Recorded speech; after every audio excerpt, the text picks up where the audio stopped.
إن الحمد لله نحمده ونستعينه ونستغفره ونؤمن به ونتوكل عليه ونعوذ بالله من شرور أنفسنا ومن سيئات أعمالنا من يهده الله فلا مضل له ومن يضلله فلا هادي له وأشهد أن لا إله إلا الله وحده لا شريك له وأشهد أن محمدا عبد الله ورسوله الذي أرسله بالحق بشيرا ونذيرا وداعيا إلى الله بإذنه وسراجا منيرا يا أيها الذين آمنوا اتقوا الله حق تقاته ولا تموتن إلا وأنتم مسلمون أما بعد فإن خير الحديث كتاب الله وخير الهدي هدي محمد صلى الله عليه وسلم وشر الأمور محدثاتها وكل محدثة بدعة وكل بدعة ضلالة وكل ضلالة الرجيم من يطع الرسول فقد ব্যতীত ইহকালীন শান্তি পরকালীন মুক্তি জান্নাত জাহান্নাম থেকে মুক্তি কোনোভাবেই সম্ভব নয়। এজন্য আমরা সকলেই তার জন্য শুকরিয়া আদায় করি, সকলেই বলি আলহামদুলিল্লাহ। দরুদ ও সালাম বর্ষিত হোক মুহাম্মদুর রাসূলুল্লাহ সাল্লাল্লাহু আলাইহি ওয়াসাল্লামের উপর। সম্মানিত মুসলিমবৃন্দ, আমরা যারা এই পৃথিবীতে বসবাস করছি এই মুহূর্তে আমাদের জীবনের বিভিন্ন দিক রয়েছে। চলনে বলনে উঠায় বসায় লেনদেনে কোথায় বার্তায় বিভিন্ন দিক আমাদের রয়েছে। আমরা যারা সাধারণ মানুষ স্বাভাবিক জীবনযাপনে অভ্যস্ত, তারা যদি আমাদের জীবনের একটা অংশের দিকে খেয়াল করি যে আমার জীবনের এই অংশটা ভালো, তাহলে খেয়াল করলে দেখা যাবে অপর অংশটা আমার খারাপ। আমার মানুষের সাথে চলাফেরা লেনদেনে যদিও ভালো, কিন্তু আমার রব্বুল আলামিনের সাথে লেনদেন আমার ভালো নয়, তার সাথে সম্পর্ক আমার ভালো নয়। আবার দেখা গেছে আমি বাড়ির বাহিরে যদিও আমি খুব একজন উত্তম মানুষ, ভালো মানুষ, কিন্তু বাড়ির ভিতরে আমার ভালো নই, আমার চরিত্রটা বাড়ির ভিতরে ভালো না। এই জন্য রাসূলুল্লাহ সাল্লাল্লাহু আলাইহি ওয়াসাল্লাম বলছেন, খায়রুন নাস ইনদাল্লাহি তাআলা খায়রুহুম লিসাহিবিহি আও খায়রুহুম লিআজওয়াজিহি। আল্লাহ রাব্বুল আলামিনের কাছে সবচেয়ে উত্তম মানুষ হলো ওই মানুষ যে মানুষটি তার প্রতিবেশী, তার বন্ধুর কাছে ভালো। আল্লাহ রাব্বুল আলামিনের কাছে উত্তম মানুষ ওই মানুষ যে মানুষ তার স্ত্রীর কাছে ভালো। মানুষের আসল চরিত্রটা পাওয়া যায় বন্ধুর কাছ থেকে, আসল চরিত্রটা পাওয়া যায় বাড়ির ভিতরের মানুষ থেকে। বাড়ির ভিতরের মানুষ বুঝতে পারে যে তার আসল চরিত্রটা কি। এই জন্য বাড়ির ভিতরের মানুষ যদি আপনার আমার সম্পর্কে বলে যে না লোকটা ভালো মানুষ, বাস্তবেই ভালো মানুষ, আমার বন্ধু যদি বলে যে না লোকটা লেনদেন চলাফেরায় কথাবার্তা ভালো, আল্লাহ রাব্বুল আলামিনের কাছে সে ভালো, সে উত্তম। আমরা আমাদের জীবনে চলার ক্ষেত্রে একদিক ভালো হলেও অপর দিকে খারাপ। আর যদি আজকের আমাদের এই সমাজের এই রাষ্ট্রের ঊর্ধ্বতন মানুষদের কথা বলেন, আমাদের পরিচিত যাদেরকে আমরা সম্মান শ্রদ্ধা করি, ক্ষমতার কারণে হোক, জ্ঞানের কারণে হোক, যে কোনো দিক থেকে হোক, যারা সর্বোচ্চ মানুষ, তাদের চরিত্রের কথা বলতে গেলে মুসলিম হিসেবে আমাদের অনেক সময় লজ্জা হয়। এটা বর্তমান সময়ের জন্য এটা একটা রোগ হয়ে দাঁড়িয়েছে, কোন এক ব্যক্তি না। আজকে যদি কোনো মানুষ বলে যে আমাকে একটা ভোট দিবা, কেন? আমি তোমাদের সেবা করব, একথা শুনে পিছনের মানুষগুলো মাথা নিচ দিকে হাসে। বাস্তবতা তাই নয়? মাথা নিচ দিকে হাসে। কারণ কি? বর্তমান যুগের এই নেতৃত্ব বা এই অবস্থায় আসা মানুষ মানুষের খেদমতের জন্য আসে না, আসে তার নিজের খেদমতের জন্য। যদি মানুষের খেদমতে আসবে, তাহলে নির্বাচনের জন্য কোটি টাকা খরচ কেন করবে? নিজের টাকা, নিজের ইনকামকৃত, নিজের অর্জনকৃত টাকা আপনার পেছনে খরচ কেন করবে? সে তো আপনার খেদমতে আসতেছে, তাহলে তার টাকা কেন খরচ করতে যাবে? বোঝা যায় এখান থেকে। তো যেটা বলছিলাম যে আমাদের যে চরিত্র, আমরা যদিও বলি অমুক ভাইয়ের চরিত্র ফুলের মতো পবিত্র, যদিও বলি, কিন্তু দেখা গেছে যদিও সে দিনের বেলায় মানুষের সাথে সুন্দর আচরণ, সুন্দর করে কথা বলা, মানুষের সাথে বুকের সাথে বুক মিলে, হাতের সাথে হাত মিলে সুন্দর করে কথা বলে, রাত্রের জীবনটা তার খুবই করুণ, রাত্রের জীবনটা তার বিভীষিকাময়, রাত্রের জীবনটা তার খুব বেশি ভয়ঙ্কর। বাড়ির বাহিরের জীবনটা যদিও তার মানুষ বলে খুব সুন্দর, কিন্তু ভিতরের জীবনটা তার খুবই খারাপ। তার রাজনৈতিক জীবনটা যদিও খারাপ বা ভালো হয়, অন্য জীবনটা তার খুবই খারাপ। অর্থনৈতিক জীবনটা যদি ভালো হয়, অন্য জীবনটা তার খুবই খারাপ। মানুষের লেনদেনে তার খুব খারাপ অবস্থা। মানুষের কাছ থেকে কিভাবে কেড়ে নেবে, মানুষের জীবন কিভাবে নষ্ট করবে, মানুষের জীবন কিভাবে বিভীষিকাময় করে তুলবে, এই জন্য আমাদের ঊর্ধ্বতন শ্রেণীদের মানুষের অবস্থা, তাই নয় কি? সর্বোপরি যদিও সে মানুষের কাছে খুবই ভালো, মানুষের কাছে খুবই মশহুর, মানুষের কাছে খুবই সে প্রিয়, খুবই সে প্রসিদ্ধ, কিন্তু ইবাদতের দিক থেকে আল্লাহর সাথে সম্পর্ক তার ভালো নয়, আল্লাহর সাথে সম্পর্ক তার সুন্দর নয়, আল্লাহর সাথে সম্পর্ক তার কোনোভাবেই ভালো নয়। কিন্তু আমরা যে মানুষটির উম্মত, আমরা যে মানুষের উম্মত, আমরা যার কথা মানতে বাধ্য, আমরা যার চরিত্র মানতে বাধ্য, আমরা যার প্রতিনিয়ত একেবারে সকালবেলা ঘুম থেকে ওঠা থেকে শুরু করে একেবারে সন্ধ্যা পর্যন্ত, ঘুমে যাওয়া পর্যন্ত, পৃথিবী থেকে আসা থেকে শুরু করে পৃথিবী থেকে বিদায় নেওয়া পর্যন্ত যে মানুষটির কথা শুনতে বাধ্য, তার জীবনের প্রতিটি মুহূর্ত, তার জীবনের প্রতিটি পদক্ষেপ ছিল উত্তম, ছিল কল্যাণকর, ছিল শ্রেষ্ঠ, শ্রেষ্ঠ থেকে শ্রেষ্ঠ, তার উপরে আর কারো হতে পারে না। তিনি মানুষের সাথে যেমন সুন্দর আচরণ করেছেন, বাড়ির বাহিরে যেমন সুন্দর আচরণ করেছেন, বাড়ির ভিতরেও তিনি তার চেয়ে কোনো অংশে কম নন। তিনি অর্থনৈতিক দিক থেকে যতটা সচ্ছল ছিলেন, মানুষের সাথে কথাবার্তার দিক থেকে তিনি ঠিক ততটুকু।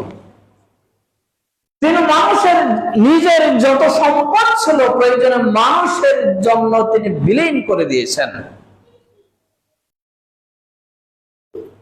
তিনি এত বেশি সম্পদশালী ছিলেন, ইচ্ছা করলে সে সম্পদকে তিনি নাড়াচাড়া করলে, ব্যবসায়িক কাজে ব্যবসা যদি তিনি করতেন, মক্কার সবচেয়ে বড় ধনী তিনি হতে পারতেন।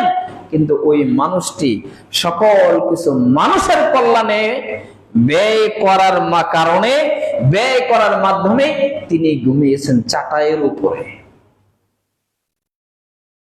পৃথিবীর শ্রেষ্ঠতম বাদশাহ, পৃথিবীর শ্রেষ্ঠতম রাষ্ট্রপতি, তিনি যখন চাটায়ে ঘুমান, তখন তিনি যখন ঘুম থেকে ওঠার পরে বা শুয়ে থেকে যখন তিনি উঠে, চাটায়ের দাগ তার পিঠে লেগে থাকে। শ্রেষ্ঠ মুআমালাত পেয়েছি, শ্রেষ্ঠ লেনদেন পেয়েছি, শ্রেষ্ঠ কথা পেয়েছি। আর এই শ্রেষ্ঠ কিন্তু তিনি শুধু দেখেই শেষ করেন নাই, এই শ্রেষ্ঠ শুধু পৃথিবীতেই নয়, এই শ্রেষ্ঠ পৃথিবী থেকে শুরু করে একেবারে আসমান পর্যন্ত। মুহাম্মদ সাল্লাল্লাহু আলাইহি ওয়াসাল্লাম, আমি আসমান এবং জমিনের মালিক, আমি আল্লাহ রাব্বুল আলামিন তোমাকে এই পৃথিবীতে যত মানুষ এসেছে, যত মানুষ আসবে, এই সমস্ত মানুষের মধ্যে থেকে সবচাইতে উত্তম চরিত্রের অধিকারী হিসেবে আমি তোমাকে ঘোষণা করলাম। সুবহানাল্লাহ। সেই হলেন আমাদের নবী মুহাম্মদ সাল্লাল্লাহু আলাইহি ওয়াসাল্লাম, যিনি হলেন উত্তম চরিত্রের অধিকারী। যেহেতু তিনি উত্তম চরিত্রের অধিকারী, যেহেতু তিনি উত্তম চরিত্রবান মানুষ, যেহেতু তার চরিত্রে কাফেররা মুসলমান হয়েছে, যেহেতু তার চরিত্রের কারণে তার গোর বিরোধী যারা তাকে হত্যা করতে এসেছিল, যারা তাকে হত্যার জন্য প্রস্তুত ছিল, ওই মানুষগুলো তার চরিত্রের কারণে মুসলমান হয়ে গেছে, তার বন্ধু হিসেবে পরিণত হয়েছে। মক্কার সেই কাফের, সেই মুশরিক, সেই জালিম, সেই নির্যাতনকারী, যারা জীবিত মানুষকে মাটিতে পুঁতে রাখতো, ওই সমস্ত কলঙ্কিত মানুষগুলোকে সোনার মানুষে রূপান্তরিত করেছেন তার চরিত্রের মাধ্যমে। সুবহানাল্লাহ। সেই নবী সাল্লাল্লাহু আলাইহি ওয়াসাল্লামের চরিত্রের সম্পর্কে আল্লাহ রাব্বুল আলামিন বলেন, যে নবী সাল্লাল্লাহু আলাইহি ওয়াসাল্লামের চরিত্র সম্পর্কে আমি নিজে ঘোষণা দিয়েছি, আমি আল্লাহ রাব্বুল আলামিন ঘোষণা দিয়েছি যে তিনি হলেন সর্বোত্তম চরিত্র। আর আমি তোমাদের জন্য ঘোষণা দিচ্ছি, লাকাদ কানা লাকুম ফি রাসূলিল্লাহি উসওয়াতুন হাসানাহ। যদি তুমি তোমার জীবনকে সুন্দরভাবে সাজাতে চাও, তুমি তোমার জীবনকে যদি সফল মণ্ডিত করতে চাও, তুমি তোমার জীবনে যদি ইহকালীন শান্তি পেতে চাও, তুমি তোমার জীবনে যদি পরকালীন মুক্তি পেতে চাও, তুমি তোমার জীবনের অর্থনৈতিক সফলতা পেতে চাও, তুমি তোমার চরিত্র থেকে সর্বোত্তম চরিত্রবান হতে চাও, তবে জেনে রাখো এই চরিত্রবান মানুষের মধ্যে রয়েছে তোমার জন্য উত্তম চরিত্র। এই চরিত্রবান মানুষের মাঝে রয়েছে তোমার জন্য সফলতা। এই চরিত্রবান মানুষ এর কথা মেনে চলাটাই হলো তোমার জন্য সফলতা। লাকাদ কানা লাকুম ফি রাসূলিল্লাহি উসওয়াতুন হাসানাহ।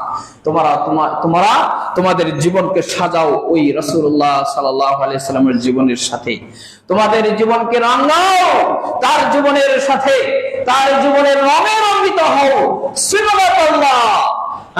আল্লাহর রঙে তোমরা রঙিত হও, মানে হলো রাসূলুল্লাহ সাল্লাল্লাহু আলাইহি ওয়াসাল্লাম যে পথ, যে মত তিনি দেখিয়ে দিয়ে গেছেন, যেইভাবে দেখিয়ে দিয়ে গেছেন, যেইভাবে করেছেন, তোমরা ঠিক ওইভাবেই তোমাদের জীবনকে সাজাও, ওইভাবেই তোমাদের জীবনকে সাজাও, ওইভাবেই তোমাদের বডিটাকে সাজাও, ওইভাবেই তোমার জীবনটাকে সাজাও, ওইভাবেই তোমার জীবনের চতুর্দিক থেকে তোমার জীবনের প্রত্যেকটা মুহূর্ত তুমি ওইভাবেই সাজাও, তবেই তুমি সফল হবে, তবেই তুমি সফল হবে।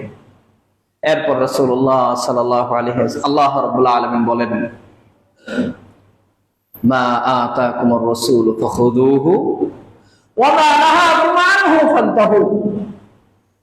আমি শুধু তোমাদেরকে একটু বলেই ক্ষান্ত করব না যে তোমাদের উত্তমের জন্য, কল্যাণের জন্য, সফলতার জন্য, জীবনের প্রতি মুহূর্তের সফলতার জন্য, জীবনের প্রতি সাইডের প্রতি দিকের সফলতার জন্য তোমরা রাসূলুল্লাহ সাল্লাল্লাহু আলাইহি ওয়াসাল্লামকে মেনে চলো। শুধু আমি এইটুকু বলে শেষ করব না, বরং আমি তোমাদেরকে বলবো, মা আতাকুমুর রাসূলু ফাখুযুহু ওয়া মা নাহাকুম আনহু ফান্তাহু।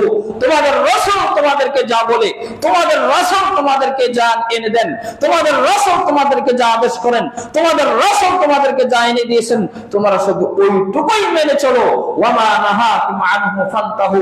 আর যেখান থেকে তোমাদেরকে নিষেধ করেছেন, যা তিনি করতে নিষেধ করেছেন, যা তিনি জীবনে করেননি, যা তিনি জীবনে করেননি, আর তুমি এখন মনে করছো তিনি করেন নাই, তার যুগে প্রয়োজন ছিল না, এই যুগে প্রয়োজন হয়েছে, এমন যদি কোনো বিষয় থাকে অথচ তিনি করেননি, ওয়া মা নাহাকুম আনহু ফান্তাহু, তা থেকে অবশ্যই তুমি বিরত থাকবে।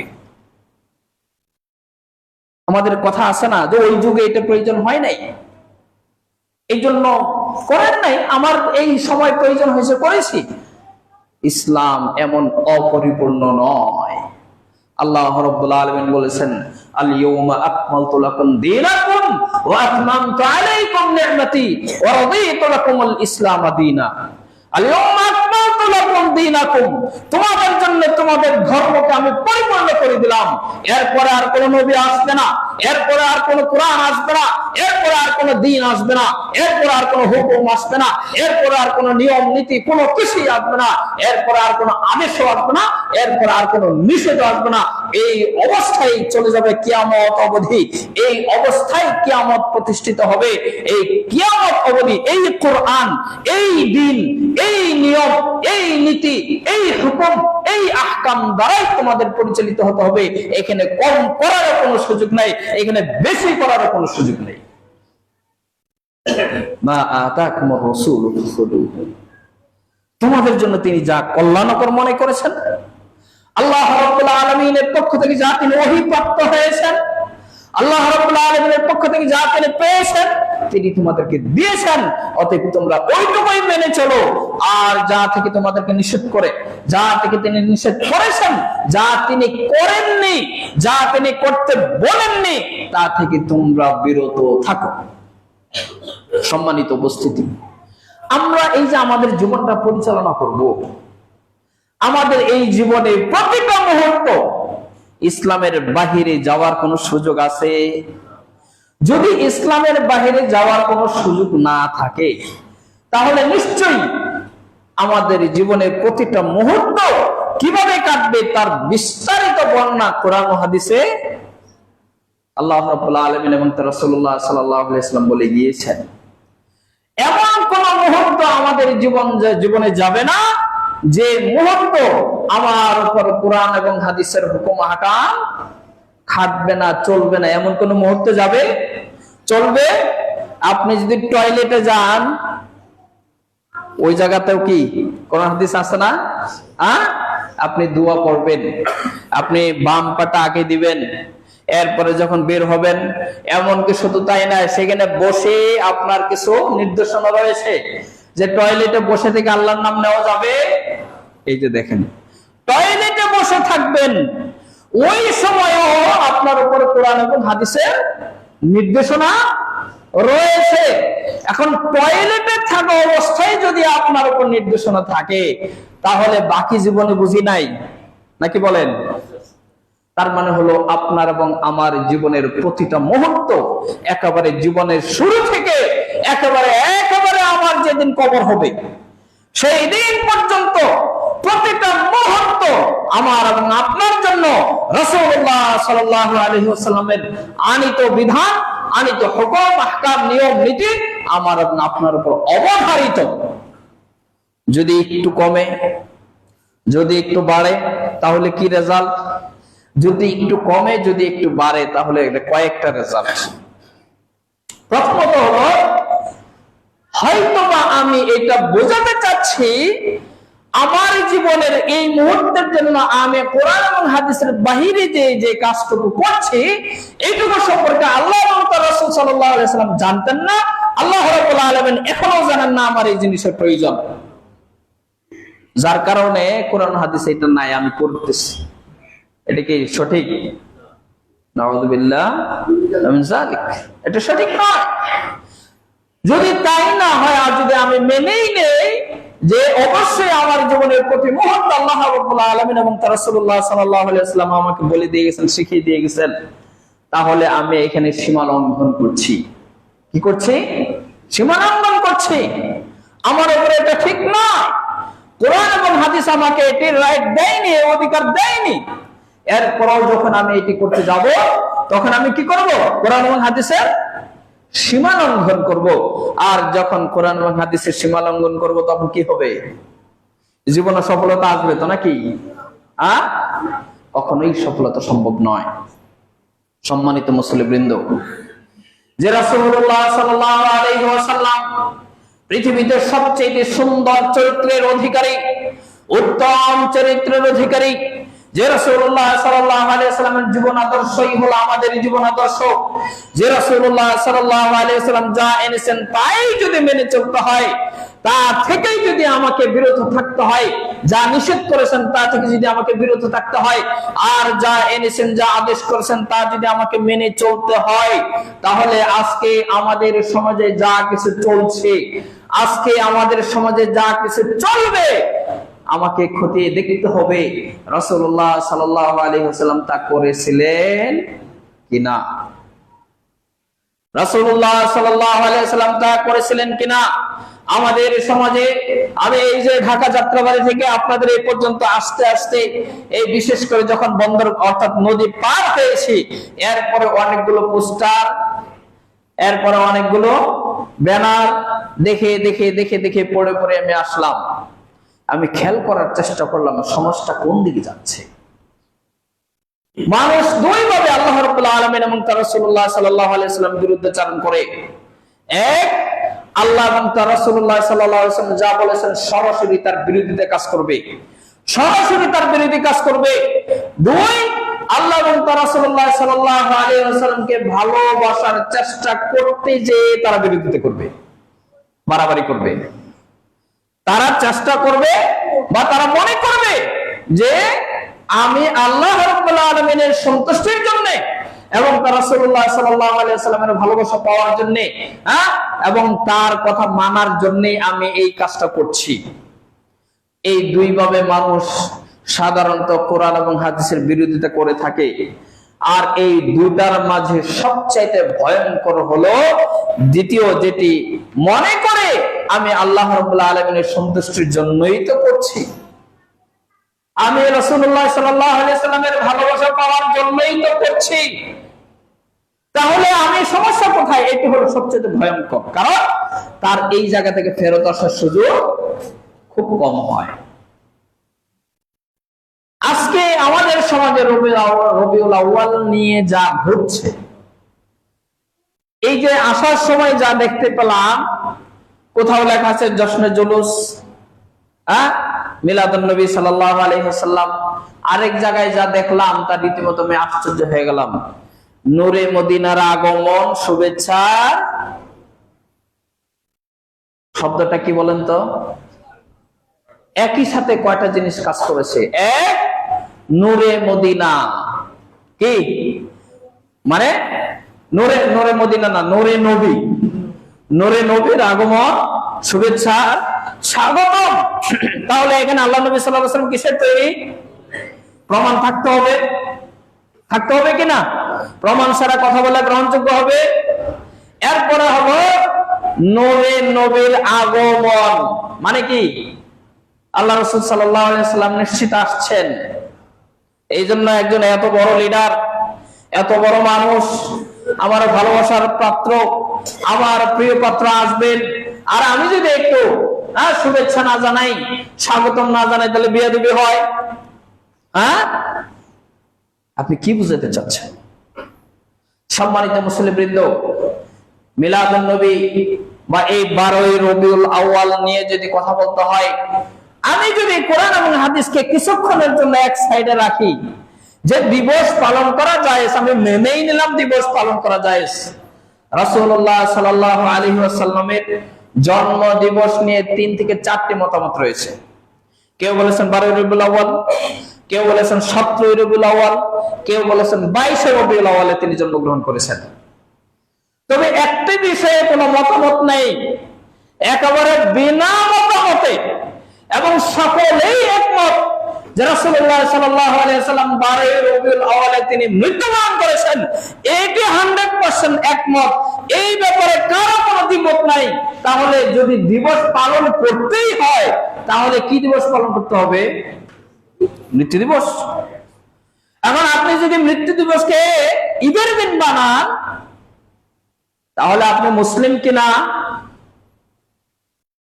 বিষয় আপনি চিন্তা করবেন। আল্লাহ রাসূল সাল্লাল্লাহু আলাইহি ওয়াসাল্লাম যখন মদিনায় আসলেন, তখন তিনি দেখলেন বছরের 2টি দিন ইহুদি এবং খ্রিস্টানরা তারা খেলাধুলা করে, আনন্দ করে, বিশেষ উদযাপন করে।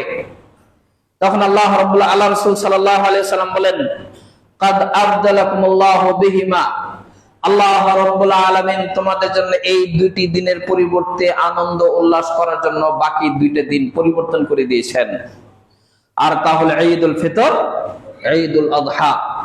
মুসলিমদের মাঝে যদি তৃতীয় কোন ঈদ থেকে থাকে তা হলো ঈদুল উসবুঈ, ইয়াউমুল জুমআহ, সাপ্তাহিক ঈদের দিন, আর তা হলো জুমার দিন। এ হলো মুসলমানদের সর্বসাকল্যে ঈদের দিন। এর বাহিরে যদি আপনি বলেন এটি ঈদের দিন, সকল ঈদের সেরা ঈদ ঈদে মিলাদুন নবী, তাই না? সকল ঈদের সেরা ঈদ ঈদে মিলাদুন নবী। আপনি যে এই কথাটা বললেন, আপনি যে এই কথাটা মানবেন, আপনি যে এই দিনে আনন্দ করবেন, আপনি যে এই দিন উল্লাস করবেন, আনন্দ উল্লাস করার জন্য আল্লাহ রাসূল সাল্লাল্লাহু আলাইহি ওয়াসাল্লাম দিন নির্ধারণ করে দিয়ে গেছেন। এর বাইরে যদি আমাদেরকে যেতে হয়, এর বাইরে যদি আমাদেরকে কোনো কিছু নতুন কোনো কিছু করতে হয়, তাহলে তার জন্য ওহী আসতে হবে না? আসতে হবে কিনা? ওহী তো আসছে মনে হয়, নাকি বলেন? আল্লাহ রাসূল সাল্লাল্লাহু আলাইহি ওয়াসাল্লাম মৃত্যুর পরে জিবরাইল আলাইহিস সালাতু ওয়াস সালাম ওহী নিয়ে এসেছিলেন কারো কাছে মনে হয়, নাকি? যদি ওহী না আসে তাহলে কি এটা জায়েজ? তাহলে এটা কি জায়েজ? কোনোভাবেই এটি জায়েজ নয়। আর যদি আমি বলি যে দিন বা দিবস পালন করা জায়েজ, তাহলে যেটাতে কোনো ঐক্যমত, যেটাতে কোনো মতবিরোধ নাই, যে বিষয়ে একমত সকলেই, তাহলে আপনি মৃত্যু দিবস পালন করুন। কারণ আল্লাহ রাসূল সাল্লাল্লাহু আলাইহি ওয়াসাল্লাম 12 তারিখে মৃত্যুবরণ করেছেন, এটা 100% সঠিক। কিন্তু তিনি এই দিনে জন্মগ্রহণ করেছেন, এই বিষয়ে মতামত রয়েছে, সঠিক নয়। সর্বোপরি কথা, আল্লাহ রাসূল সাল্লাল্লাহু আলাইহি ওয়াসাল্লাম তিনি এসেছিলেন কেন? তিনি এসেছিলেন আল্লাহ রাব্বুল আলামিন আমাদের জীবন পরিচালনা করার জন্য একটা সংবিধান দিয়েছেন না, কোরআনুল কারীম। আল্লাহ রাব্বুল আলামিন বলেছেন, ওয়া আকিমুস সালাত ওয়া আতুজ যাকাত, তোমরা সালাত আদায় করো, সালাত প্রতিষ্ঠা করো, যাকাত আদায় করো। সালাত কাকে বলা হয়? সালাত কিভাবে পড়তে হয়? সালাত কখন পড়তে হয়? কয় রাকাত পড়তে হয়? কিভাবে পড়লে রাকাত পরিপূর্ণ হয়? কোন জায়গায় কিভাবে রাকাত হয়? রাকাত আমি কিভাবে পাবো? রাকাত যদি আমি না পাই তাহলে বাকি রাকাত কিভাবে পড়বো? এটা দেখানোর জন্য প্র্যাকটিক্যাল প্রয়োজন আছে না? আল্লাহ রাব্বুল আলামিন যে সংবিধান নাযিল করেছেন কোরআনুল কারীম, এই কোরআনুল কারীমকে, এই কোরআনুল কারীমের আদেশ, এই কোরআনুল কারীমের নিষেধ, এই কোরআনুল কারীমের নির্দেশনাবলীকে কিভাবে বাস্তবায়ন করবে, কোন সময়ে কোন মুহূর্তে কিভাবে বাস্তবায়ন করবে, এটি দেখানোর জন্যই আল্লাহ রাব্বুল আলামিন রাসূলুল্লাহ সাল্লাল্লাহু আলাইহি ওয়াসাল্লামকে পাঠিয়েছিলেন। সালাত আমি কিভাবে আদায় করব, যাকাত আমি কিভাবে আদায় করব, হজ আমি কিভাবে আদায় করব, কি করলে আমি মুসলিম থাকব, কি করলে আমি মুমিন থাকব, কি করলে আমি ইসলাম থেকে বের হয়ে যাব, কি কাজগুলো করলে আমি জান্নাত পাবো, কি কাজগুলো করার কারণে আমি জাহান্নামী হব, এই সমস্ত কিছু দেখে দেওয়ার জন্যই আল্লাহ রাব্বুল আলামিন রাসূলুল্লাহ সাল্লাল্লাহু আলাইহি ওয়াসাল্লামকে পাঠিয়েছিলেন। আল্লাহ রাসূল সাল্লাল্লাহু আলাইহি ওয়াসাল্লাম নবুয়ত প্রাপ্তির পরে তিনি বেঁচে ছিলেন কয় বছর? 23 বছর, তাই না? নবুয়ত প্রাপ্তির পরে তিনি বেঁচে ছিলেন 23 বছর। পৃথিবীতে বহু মানুষ রয়েছে এমন, মৃত্যুবার্ষিকী কেউ কারো নিজেরটা পালন করতে পারে? সম্ভব না। কিন্তু জন্মদিন তো পালন করে নাকি? জন্মদিন পালন করে না? আমাদের দেশের প্রত্যেকটা নেতা নেত্রীর জন্মদিন পালিত হয় না? এবং সেটা কি মরার পরেও হয়, মরার আগেও হয়। তা আল্লাহ রাসূল সাল্লাল্লাহু আলাইহি ওয়াসাল্লামকে এই আমাদের নেতা নেত্রীর চাইতেও দাম কম মনে হয় নাকি বলেন? তাদের চাইতে চরিত্র খারাপ, তাদের চাইতে সর্বোচ্চ সুউচ্চ চরিত্রের মানুষ, সর্বোচ্চ লিডার, সর্বোচ্চ ব্যক্তিত্ব মানুষ, তিনি বেঁচে থাকা অবস্থায় নবুয়ত প্রাপ্তির পরে 23 বছর তিনি বেঁচে থাকলেন। কোনদিন তিনি মনে করলেন না যে আমি আমার যে জন্মদিনটা পালন করি, একটু সকলকে বলি তোমরা একটু হালুয়া মিষ্টি ইত্যাদির ব্যবস্থা করো, আমার এই দিন জন্মদিন করেছেন, তাই না? করেছিলেন, তবে সাহাবীরা বলেন নাই। বিষয় এরকম না? করেছিলেন, কিন্তু সাহাবীরা আমাদের কাছে খবর পৌঁছান নাই। বিষয়টা কি এরকম? তাহলে আল্লাহ রাসূল সাল্লাল্লাহু আলাইহি ওয়াসাল্লাম নিজে করলেন না, রাসূলুল্লাহ সাল্লাল্লাহু আলাইহি ওয়াসাল্লামের পরে এবং সমস্ত নবী এবং রাসূলদের পরে পৃথিবীতে সর্বশ্রেষ্ঠ মানুষ, পৃথিবীতে সর্বশ্রেষ্ঠ মানুষ হলেন আবু বকর রাদিয়াল্লাহু তাআলা আনহু, এরপরে শ্রেষ্ঠ মানুষ হলো ওমর রাদিয়াল্লাহু তাআলা আনহু, এরপরে সর্বশ্রেষ্ঠ মানুষ হলো উসমান ইবনে আফফান রাদিয়াল্লাহু তাআলা আনহু, এরপরে সর্বশ্রেষ্ঠ মানুষ আলী ইবনে আবি তালিব রাদিয়াল্লাহু তাআলা আনহু, যিনি তার জামাতা এবং তার চাচাতো ভাই, এরা চারজন যখন খলিফার দায়িত্বে, তারাও রাসূলুল্লাহ সাল্লাল্লাহু আলাইহি ওয়াসাল্লামের জন্মদিন পালন করলেন না, মৃত্যুদিন পালন করলেন না। এর পরবর্তী 400 বছর পর্যন্ত কেউ কোনদিন রাসূলুল্লাহ সাল্লাল্লাহু আলাইহি ওয়াসাল্লামের মৃত্যু দিবস, রাসূলুল্লাহ সাল্লাল্লাহু আলাইহি ওয়াসাল্লামের জন্ম দিবস পালন করার চেষ্টা, জন্ম দিবস পালন করার প্রয়োজনীয়তা কোনো কিছুই মনে করলেন না। 400 বছর পরে কেউ বলেছেন 380 হিজরিতে, আবার কেউ বলেছেন 420 হিজরিতে রাসূলুল্লাহ সাল্লাল্লাহু আলাইহি ওয়াসাল্লামের এই 12 তারিখে 12 রবিউল আউয়ালে ফাতিমিদের শাসন আমলে, শিয়াদের শাসন আমলে, শিয়া রাফিজিদের শাসন আমলে মিশরে সর্বপ্রথম 620 হিজরিতে 420 হিজরিতে সর্বপ্রথম রাসূলুল্লাহ সাল্লাল্লাহু আলাইহি ওয়াসাল্লামের নামে এই জন্মদিবস পালন শুরু হয়।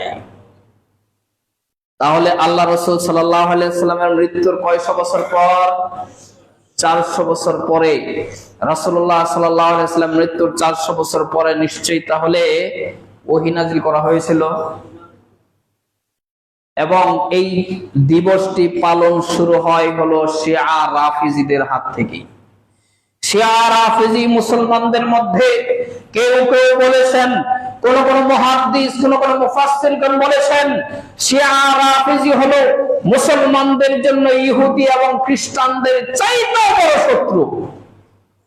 শিয়া রাফিজিরা ইহুদি এবং খ্রিস্টানদের চাইতে মুসলমানদের জন্য শত্রু। ইসলামে যত অক্ষয় যুদ্ধ হয়েছে, ইসলামে যত কলঙ্ক জয়ী যত কথা হয়েছে, কলঙ্কজনক যত কার্যক্রম ঘটেছে, এই সমস্ত কিছুই এই শিয়া রাফিজিদের দ্বারা সম্ভব হয়েছে, সংগঠিত হয়েছে। আর এই শিয়া রাফিজিদের মাধ্যমেই ইসলামের সর্বপ্রথম রাসূলুল্লাহ সাল্লাল্লাহু আলাইহি ওয়াসাল্লামের জন্মদিবস পালন শুরু হয়।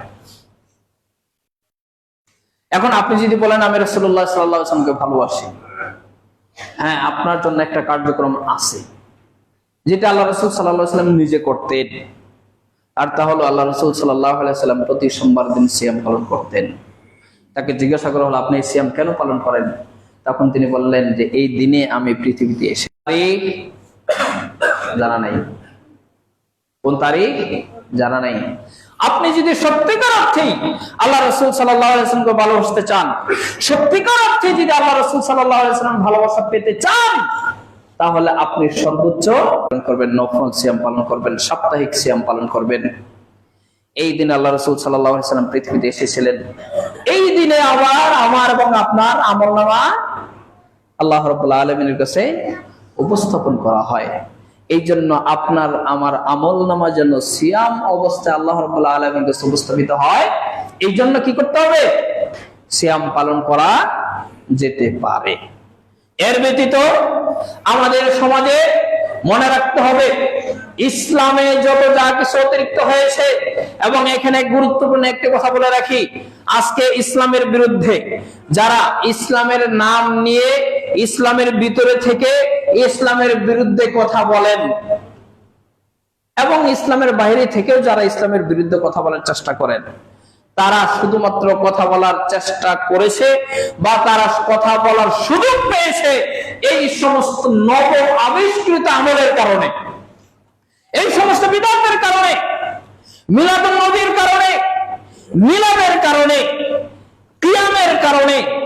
দেখুন তো, একজন বিবেকমান মানুষ, একজন সজাগ মানুষ, আপনি তাকে বললেন যে তুমি একটু মিলাদে আইসো, আচ্ছা আসছে, আসার পরে ইয়া নবী সালামু আলাইকা, আসসালামু আলাইকা বা আসসালাতু ওয়াসসালামু আলা রাসূলিল্লাহ, এই কথা বলতে বলতে বলতে বলতে হঠাৎ দাঁড়িয়ে গেছে। আরে দাঁড়ালো কেন? কি কারণ? কি হয়েছে দাঁড়াতে হবে, বলতেছে যে এখন আল্লাহ রাসূল এসেছেন, অথচ কি দেখা যাচ্ছে? দেখা যাচ্ছে না, দেখা যাচ্ছে না। এরপরে কি কিছুক্ষণ পরে অটোমেটিক্যালি বসে গেছে। বলে তোমরা বসে গেলা যে? আল্লাহ রাসূল চলে গেছে। বলে কোন দিক দিয়ে আসলে কোন দিক দিয়ে গেল কিছুই তো বুঝলাম না, এটা আবার কোন ইবাদত? এটি কি কোনো ইবাদত হতে পারে? যেহেতু এটি ইসলামের কোন ইবাদত নয়, রাসূলুল্লাহ সাল্লাল্লাহু আলাইহি ওয়াসাল্লাম এভাবে কোনদিন করেননি। আর এই জন্যই এই বিবেকবান মানুষ যারা চিন্তা করে, ইসলামকে বিবেক দিয়ে চিন্তা করে, তারা এই সমস্ত কারণে ইসলামের ভিতরে ভুল খুঁজে বের করার সুযোগ পায়। আল্লাহ রাসূল সাল্লাল্লাহু আলাইহি ওয়াসাল্লাম যুদ্ধ করেছেন, উহুদের যুদ্ধে। সে কবে যুদ্ধ করেছেন? কয় তারিখে যুদ্ধ করেছেন? সবে বরাত। এত বড় বড় জানোয়ারের এই কি বলে বানিয়ে, রুটি বানিয়ে তারপরে খেতে হবে। কেন? বলে আল্লাহ রাসূল নরম খাবার খাইছেন, এই জন্য আমিও নরম খাবার খাই। তো নরম খাবার খাওয়ার জন্য জানোয়ারের মার্কা ওই রুটি বানাতে হবে? এটা কোনো বিবেকের কথা? ইসলাম কখনো বিবেকের বাহিরে নয়, ইসলাম কখনো বিবেক বর্জিত নয়, ইসলাম কখনো বিবেক বর্জিত নয়। যার কারণে ওই নাস্তিক, ওই মুশরিকরা যখন ইসলামের বিরুদ্ধে কথা বলে, এই সমস্ত ইসলামের নাম দিয়ে চালিয়ে দেওয়া আমল করার কারণে তারা ইসলামের বিরুদ্ধে কথা বলার সুযোগ পায়। এই যে মিলাদুন নবীর নামে কথা বলে, মিলাদুন নবীর নামে সারা বাংলাদেশে, ভারত পাকিস্তানে যা কিছু ঘটে, যত কোটি কোটি টাকা খরচ হয় এবং যা কিছু ঘটে, সর্বোপরি কথা হলো, ভয়ঙ্কর কথা হলো, কিছু কিছু বিদাত আছে যেটা শুধুই বিদাত, বিদাতেই লিপিবদ্ধ থাকে বা বিদাতেই সীমাবদ্ধ থাকে। কিছু কিছু বিদাত রয়েছে যে বিদাত গুলো বিদাত থেকে সরে যে শিরকে পরিণত হয়। এই মিলাদুন নবী হলো একটি এমন একটি বিদাত, যে বিদাত একেবারে বিদাত থেকে শেষ পর্যন্ত যে একবারে শিরকে পরিণত হয়।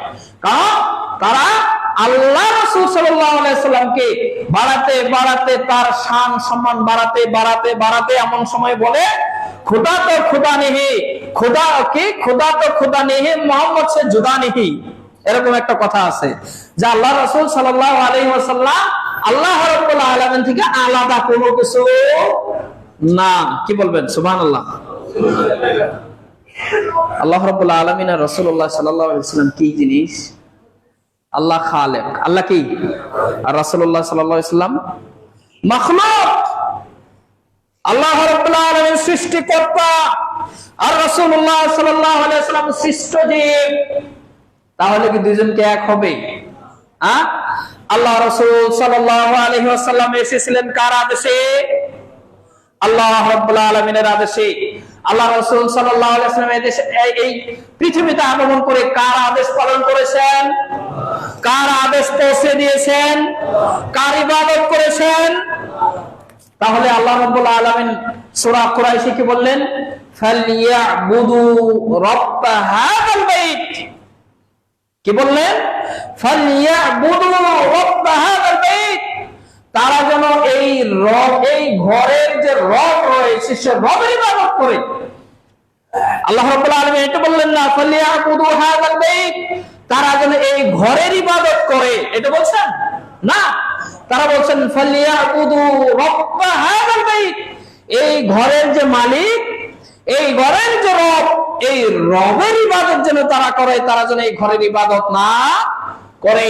সাথে সাথে আমরা আবার তাদের উদ্দেশ্যে বলবো, তারা যেন এই নবী মুহাম্মদ সাল্লাল্লাহু আলাইহি ওয়াসাল্লামের ইবাদত না করে। নবী মুহাম্মদ সাল্লাল্লাহু আলাইহি ওয়াসাল্লামের যে রব রয়েছে, নবী মুহাম্মদ সাল্লাল্লাহু আলাইহি ওয়াসাল্লামের যে খালেক রয়েছে, নবী মুহাম্মদ সাল্লাল্লাহু আলাইহি ওয়াসাল্লামের যে সৃষ্টিকর্তা রয়েছে, তাদের উচিত হলো তার ইবাদত করা। কার ইবাদত? আল্লাহ রাব্বুল আলামিনের ইবাদত, নবী মুহাম্মদ সাল্লাল্লাহু আলাইহি ওয়াসাল্লামের ইবাদত নয়। একমাত্র নবী মুহাম্মদ সাল্লাল্লাহু আলাইহি ওয়াসাল্লাম যা বলেছেন, যেভাবে বলেছেন সেইভাবে আমাদেরকে করতে হবে। আর এই সমস্ত কিছু নিয়ে যায় কার কাছে? আল্লাহ রাব্বুল আলামিনের কাছে। এইজন্য রাসূলুল্লাহ সাল্লাল্লাহু আলাইহি ওয়াসাল্লাম বলেছেন, লা তাতরুনি কামা আতরাতিন নাসারা, নাসারারা যেভাবে তারা তাদের নবীর বিষয়ে বাড়াবাড়ি করেছে। নবীর বিষয়ে বাড়াবাড়ি করতে করতে করতে করতে তারা একেবারে আল্লাহ বানিয়ে ফেলেছে। তারা নবীকে আল্লাহর কি সন্তান বানিয়ে ফেলেছে। তোমরা আমার বিষয়ে তেমন বাড়াবাড়ি করবে না, করিও না, আমার বিষয়ে বাড়াবাড়ি করিও না। লা তাত্তাখিযু কুবুরি লা তাত্তাখিযু কবরি ঈদান, তোমরা আমার কবরকে ঈদ বা আনন্দের কারণ বানিও না। আল্লাহ রাসূল সাল্লাল্লাহু আলাইহি ওয়াসাল্লামের কবরকেই যদি আনন্দের কারণ বানানো না যায়, তাহলে বাংলাদেশের ওলিয়া আউলিয়াদের কবর বুঝে আনন্দের কারণ বানানো যাবে না? কি বলেন? মাজারগুলো সুন্দর করে সাজিয়ে গুছিয়ে চাওয়া যাবে না? এই ঈদে মিলাদুন নবীর কারণে, এই ঈদে মিলাদুন নবীকে উপলক্ষ করে হাজারো মানুষ মুশরিক হয়ে যায়। কারণ তারা কই যায়? তারা কোথায় যায়? মাজারে যায়। মাজারে যায় সরাসরি তারা কার কাছে চায়? ওই মৃত ব্যক্তির কাছে চায়। আমি যদি এইভাবে বলি, তারা মৃত ব্যক্তির কাছে চায়। কিভাবে চায়? মাধ্যম করে চায়, তাই না? ধরেই নিলাম যে একজন ভালো মানুষ, শিক্ষিত মানুষ, সে গেছে, যায় বলতেছে, বাবা আমার তো কোনো ক্ষমতা নাই, আমি পাপী মানুষ, তুমি একটু তোমার রবের কাছে একটু বলে দাও। মাধ্যম। তাহলে এই মাধ্যম কারা করেছিল? মনে আছে আপনাদের? ওই যে বলেছিল ফালিয়াবুদু রাব্ব হাযাল বাইত। মক্কার কাফের এবং মুশরিকরা এই ঘর এবং এই ঘরের ভিতরে যা ছিল মূর্তি, এই মূর্তিগুলোকে তারা মাধ্যম হিসেবে ব্যবহার করে আল্লাহর কাছে চাইতো। সরাসরি তারা আল্লাহর কাছে চাইতো না। আর আমরা উম্মতে মুহাম্মদী এত বেশি গর্বিত, আল্লাহ রাব্বুল আলামিন আমাদের জন্য বলেছেন, ওয়াইদা সালাকা ইবাদি আন্নি ফাইন্নী করিব, যখন তারা আমার সম্পর্কে তোমাকে জিজ্ঞাসা করে তখন তুমি বলে দাও ইন্নী করিব, আমি অতীব নিকটে। আমার কাছে চাওয়ার জন্য কোনো মাধ্যমের প্রয়োজন নাই, আমার কাছে চাওয়ার জন্য কোনো ওসিলার প্রয়োজন নেই, আমার কাছে হাত তোলার জন্য কোনো মাধ্যমের প্রয়োজন নেই, আমার কাছে হাত তোলার জন্য নির্দিষ্ট কোনো সময়ের প্রয়োজন নাই। আমি যখন যেভাবে ইচ্ছা আমি বান্দাকে দিতে পারি, অতএব বান্দা যখন যেভাবে ইচ্ছা আমার কাছে চাইতে পারে, আর আমি ওইভাবেই দিতে পারি। সুবহানাল্লাহ।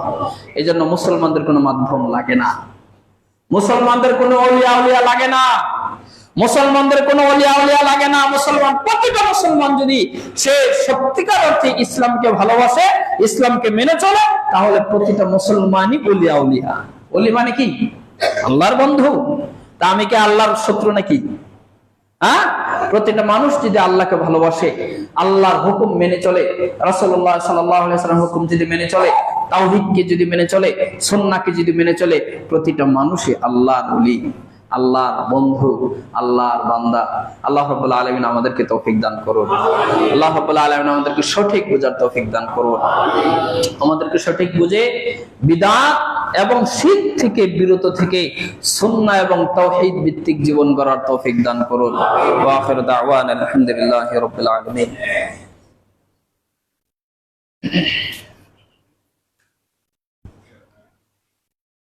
إن الحمد لله نحمده ونصلي على رسوله الكريم أما بعد أعوذ بالله من الشيطان الرجيم إن الله وملائكته يصلون على النبي